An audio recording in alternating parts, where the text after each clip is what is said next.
શેરડીના પાકની અંદર આપણે બિયારણની અંદર શેરડી આપી હોય અથવા શેરડીનું કટિંગ થયું હોય છે, ત્યારબાદ જે પણ રાર અને પથારી રહે છે એને આપણે સળગાવીએ છીએ.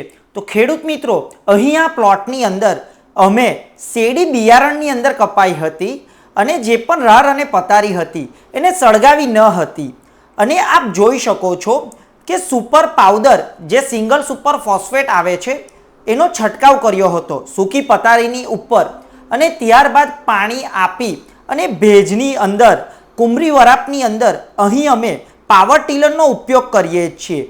પાવર ટીલરની મદદથી જે પણ પથારી છે એ જમીન સાથે મિક્સ થઈ જશે, કારણ કે રોટાવેટર ચાલવાથી અને પથારી માટી સાથે મિક્સ થશે, જેનાથી ખાતર બની જશે.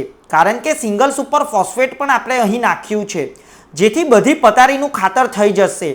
માટે આપણે સૂકી પથારીને બારવી નહીં જોઈએ અને એને ખાતર તરીકે ઉપયોગ કરવો જોઈએ, કારણ કે સૂકી પથારીની અંદર 30% ખાતર હોય છે.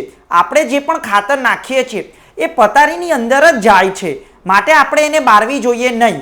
આવી જ વધારે માહિતી માટે આપ અમારા વોટ્સઅપ ગ્રુપમાં જોડાઈ શકો છો, ત્યાંથી પણ આપને રોજબરોજ આવી જ ખેતીની નવી જાણકારી મળશે. ધન્યવાદ.